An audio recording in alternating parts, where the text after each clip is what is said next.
there's two women in one center. Ibig sabihin, you come here, we do ultrasound, we do other procedures, and you need to have a blood extraction. You don't need to go down anymore to the ambulatory service laboratory. Bibira na naman kayo, babayad, and then have the procedure be done. So what we envision here is everything will be done here.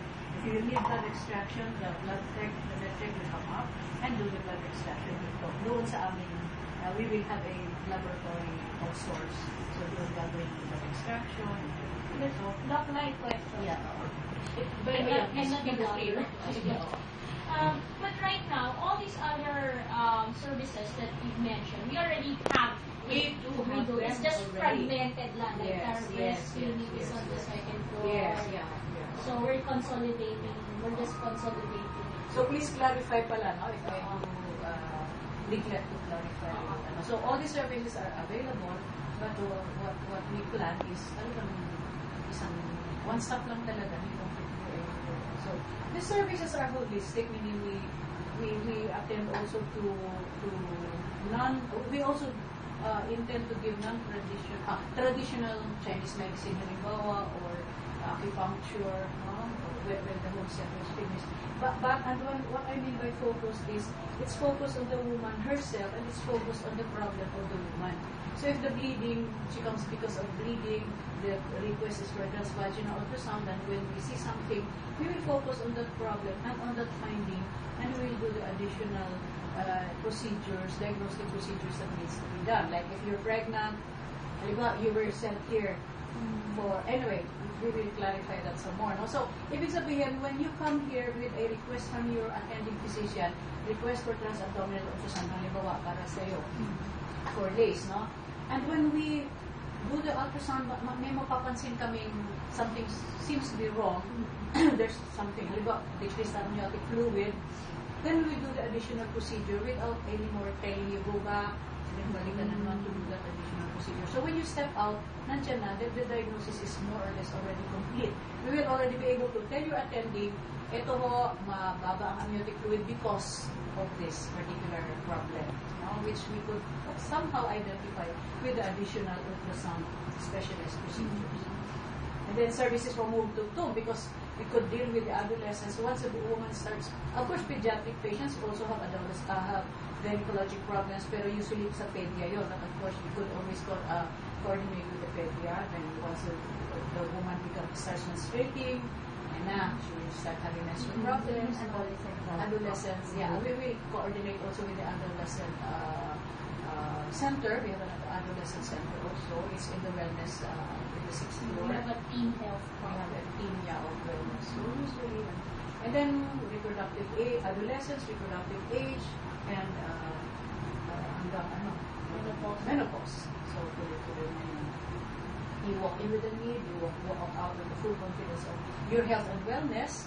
So if you come here to show the checkup, so you have that confidence. And when you walk in with a health concern, you will address it in one place. Yeah, yan yung sinasabi ko, no need to transfer from one facility to another.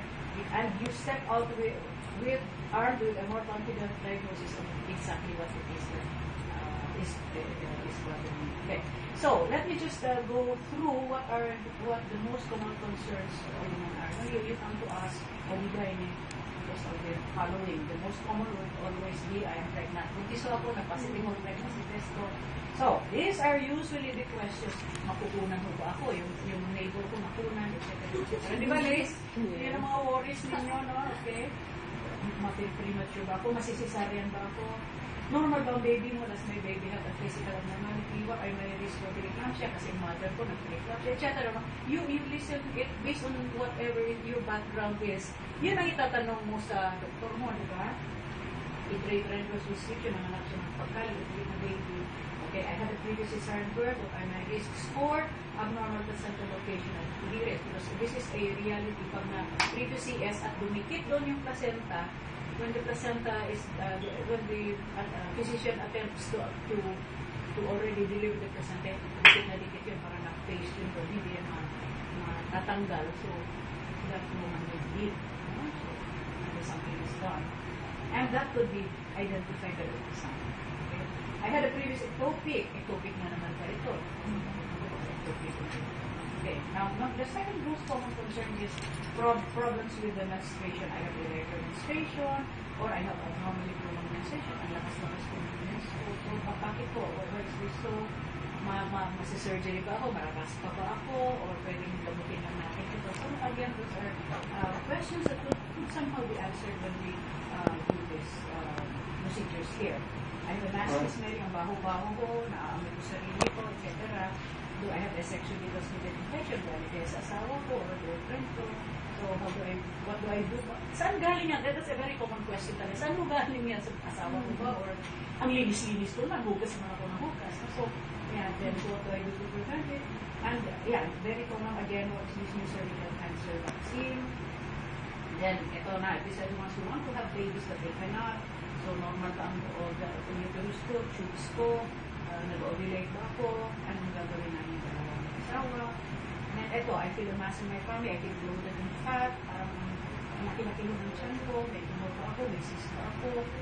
Is the same, of course, and then makakapa kasi ng attending niya yun. So, is it the uterus or is it the ovaries? And of course, the most important thing is it cancer. So, somehow those are usually what we want to help the attending with. So, masakit ko ang puson mo, ano? Puson ko, doktor, masakit ang puson ko tuwing nag-diminish ako, ang sakit-sakit ng dysmenorrhea ko, at saka gumagrabe. No? Dati, nakakaya ko, ngayon, mas grabe na. So, cancer ba ito? Again, cancer is always a very common question. Baka no endometriosis, kasi yung kaibigan ko, ganyan. So, endometriosis kaya ito, no? So, then, of course, some others, dito na ako, I come here because I want a complete check-up. Then, the menopausal woman, I'm in the late 40s, early 50s, ang dami kong nararamdaman, pagod palagi, parang nauupos ng kandila. That's the common, that's a common complaint. It's not hot flashes. No, you read in the magazines, you read in sa occasions sa whites, they complain of hot flashes. Sa ating mga Asians, it's more fatigue, no, severe extreme fatigue, and aches, joints, likod, shoulder. There's a difference between how yes, somehow. Asians And they say it's because the Asians take it in stride. The hot flashes are considered normal when you reach that age.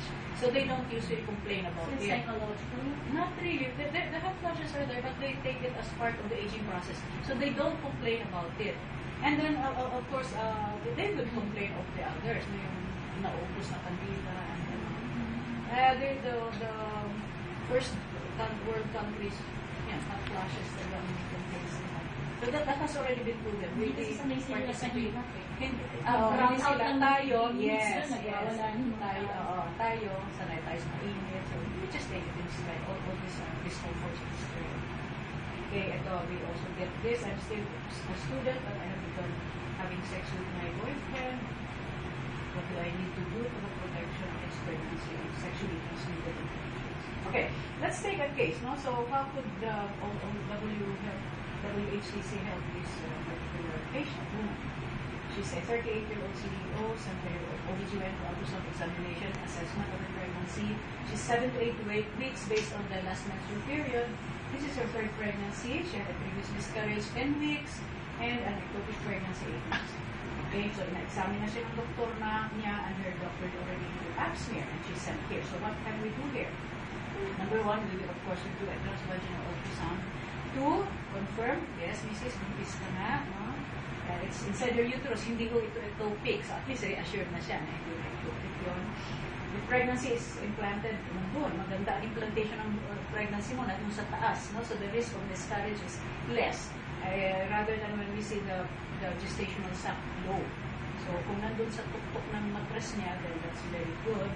And of course, that the pregnancy is really 7 to 8 weeks. So tama nga yung computation ng doktor mo by the appearance of the gestational sac, the yolk sac, the embryo, with cardiac activity. At 7 to 8 weeks, you expect heartbeat to break. You have this here also. 8 weeks.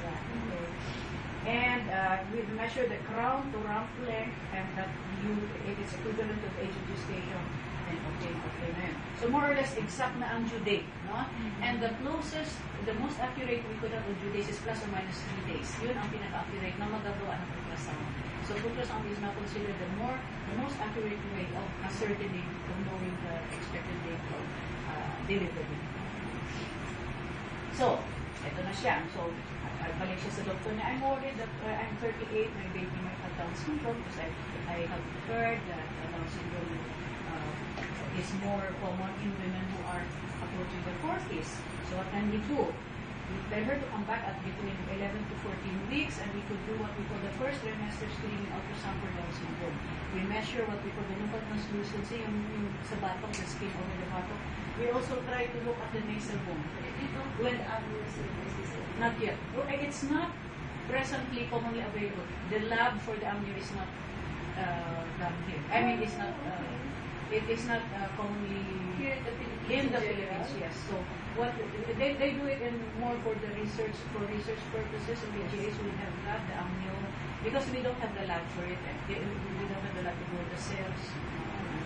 So what we do now is ultrasound-based screening. So 11 to 12 weeks, nasal bone. We try to identify na may nasal bone kasi you've seen Down syndrome babies, di ba? Flat and they have faces and that. Of course, the most common is the and they look alike because they have the same similar features. features. So that could already be identified by the ultrasound. So kung walang nasal bone or we call that hypoplasia of the nasal bone, yan, may Down syndrome risk, may risk for Down syndrome. And then, of course, there are others, no? But the most common, yun ang evidence-based, na nasal bone and nuchal translucency. Those are the more accurate ways of diagnosing, making a diagnosis of risk for Down syndrome. By the way, when we do our ultrasound, we don't say may Down syndrome baby. No? Your baby has a risk for Down syndrome. Or your baby has neurologic features. Yeah. We don't say that. No?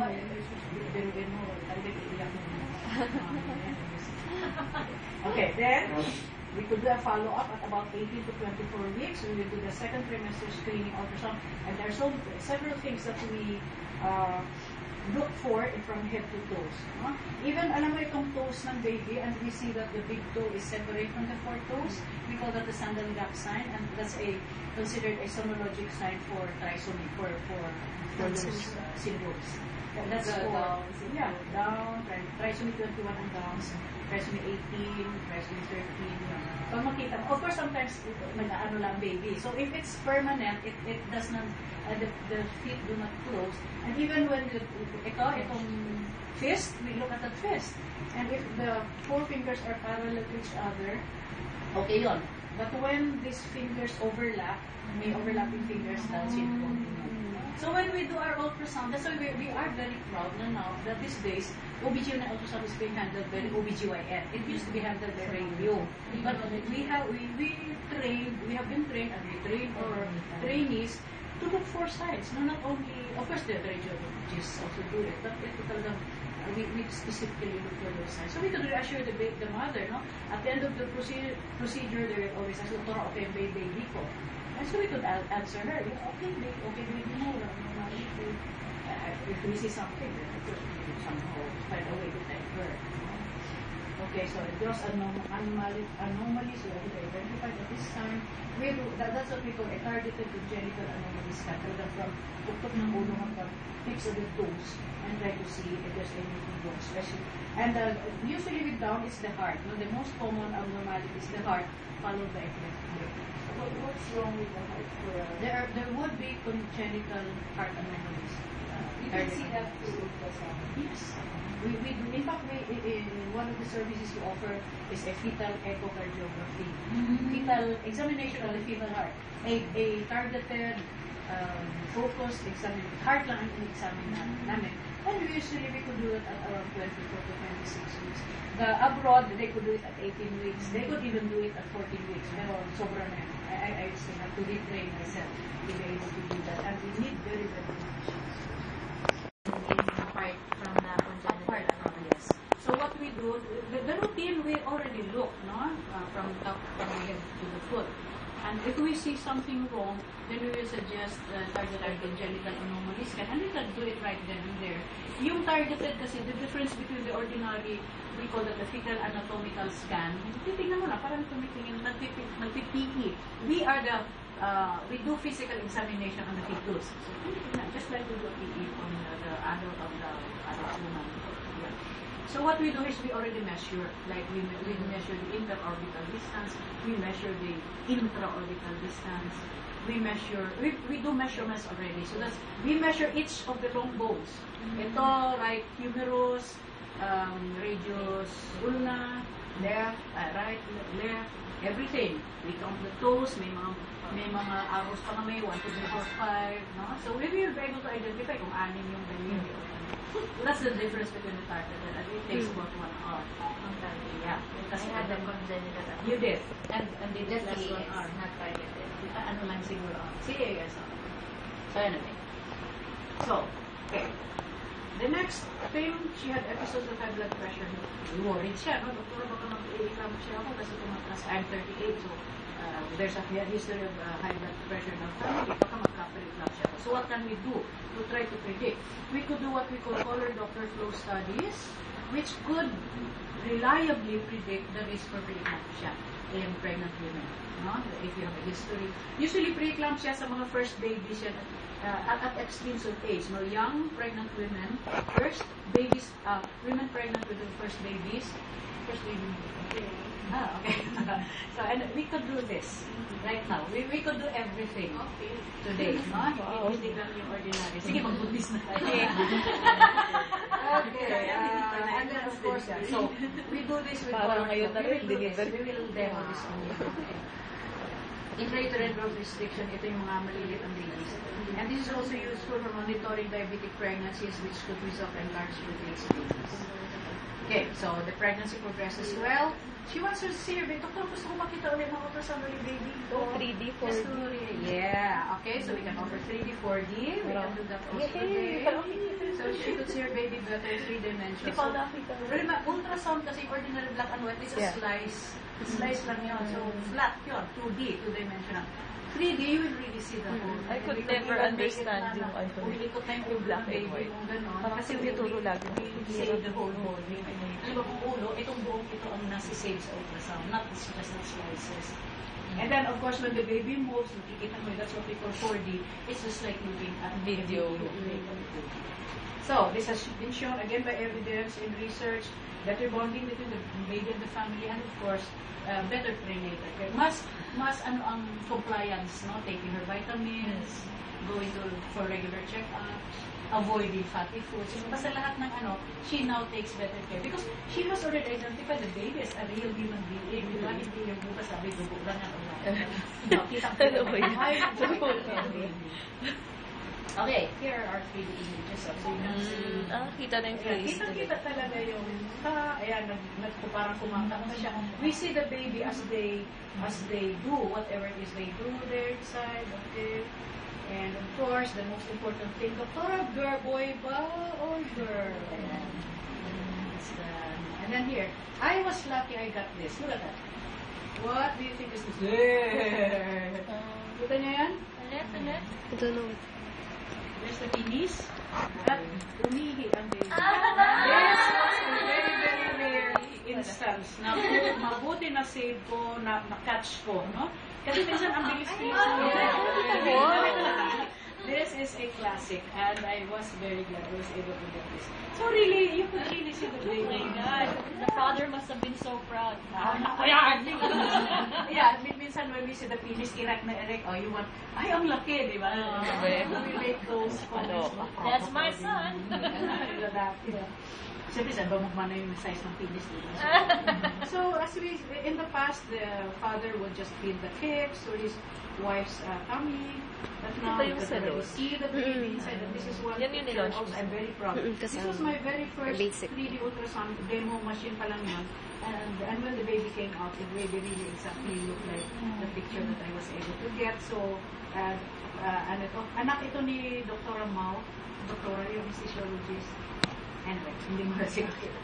Okay, that was a long time ago. Okay. Our mother reaches 37 weeks. Yes, the baby's not as active anymore. Nag-worry ako for hindi naman siya rin gumagalaw. Dati, ang likot-likot na yung hindi. So, mukhang malaki yata. Sabi ng nanay ko, malaki ang baby ko, malaki ang tiyan ko. No? So, what can we do? We can do what we call a biphysical profile scoring scan. And this is a method of fetal surveillance. We usually, kung may problema ang pregnancy, we usually do this every week. If you have if the pregnancy has a perfect score of 8/8, that means the baby is fine inside, but it's good only for 1 week. So this means that the next week, kung hindi pa siya nanganganak, uulitin yan. So this is usually done on a weekly basis. So yung score ng 8/8, we give a score of 2, 2, 2, 2 for 4 variables. So anyway, I'm not telling you that already with that anymore. And then we could also give another OB scan. We could give the estimated fetal weight, and we'll tell the baby, we'll compare it to a chart, a graph. So kung small, below the 10th, small siya, or above the 90th, big yun. So macrosomia, intrauterine growth rates with retarded rate. And of course, the clinician, the OBGYN, her OBGYN, will correlate this with the clinical pelvimetry, in examining pelvis niya, or the X-ray pelvimetry. So she delivered, this mother delivered, uneventfully. Silis na normal delivery. Okay. Our next patient, briefly na lang, this is a gynecologic patient, 27-year-old siya, single, and she came because her menstrual periods come only every 2 to 3 months ever since she started. But every time, so more or less, nagminis siya ng 1 month, 2 months, but every time she has a period, profuse, malakas, and prolonged bleeding, every time she has her periods. And then, pansin niya, dati mild, ngayon becoming more severe na ang dysmenorrhea niya. She's sexually active, and again, she's also surprised that in spite of her being together with her boyfriend for 3 years, she hasn't become pregnant, so she's worried. Again, this is a very, very common complaint. So, aside from the usual physical exam, internal exam, pap smear, and the routine lab exams, urinalysis, CBC, gano'n, we need a CBC dahil siyempre kung malakas mag-bleed siya, she will be anemic. Urinalysis, we check for urinary tract infection, which is the most common infection also for women. Kasi maikli ang urethra natin mga babae compared to the males. Kaya mas madali mag-UTI ka mga babae. So, her OBGYN sends her for a transvaginal ultrasound. And the PVS will be able to give, kung may polycystic ovaries siya, kung thickened ang endometrium or the lining of the uterus, we will see that. And then, at the time that we just see the lining, we will not be able to tell. Very rarely we'll be able to tell kung polyps na yan or submucous myeloma. So we will usually say the endometrium is thickened, probably secondary to polyps, or rule out submucous myeloma. And then we will also see kung may adenomyosis, which is a thickening of the walls. This is a very common finding. I've noticed that as women grow older, the walls of the uterus become thicker. Napansin ko yan. This is my own personal observation as I have been doing ultrasound of my patients when they started seeing me at about early 20s, ngayon mga 40s, 50s na sila, talagang tumakapal. So this is a condition we call adenomyosis. So I just reassure them kung wala naman silang nararamdaman that this is something I see as the woman grows older, and this is addressing to the wrinkles that we have as we grow older. So na-reassure naman. Because I do see that a lot, pero wala namang nararamdaman ang mga babae. Okay, so in order now to do this, to rule in or rule out either of these two, then we do what we call a saline infusion. So this is not painful. We just instill fluid inside and then do the ultrasound. Makikita natin ang polyp or myeloma. And then, since she's worried also baka block ng tubes niya, she's not getting pregnant, normal naman ang husband niya, we do this, the hystero, sono, salpingograph, HSSG, to check for tubal blockage, and then okay naman ang husband. So, when she goes back to her doctor, andyan na. And her doctor will now be able to tell her, ito gagawin natin, ito ang iluluto ng gamot, ito ang gagawin natin. So, everything will now be dealt with, no? The profuse menses, kung kailangan tanggalin yung polyp, she will now need to undergo a DNC, RASPA, or the gold standard now is what we call hysteroscopy. Yung sisilipin talaga, under direct vision, they will take out those polyps. These are, again, subspecialties of OBGYN, in the same way that ultrasound is a subspecialty. So somehow I give you examples of these two women, one OB and one gyno, so you know what we can do for you here. I did not give example anymore of the breast. We had so many media and also breast cancer already, cervical cancer. So I think this is my last slide. And anything you want to Do clarify? you want to ask questions or do you want to do the ultrasound and then... Is it okay for us to be there? Oo, para makita din ninyo. Usually, I also post the videos naman on my On your website. blog. You post videos also with the... No, anyway, yeah. We can start now or we just go straight to ultrasound. You want to have a tour?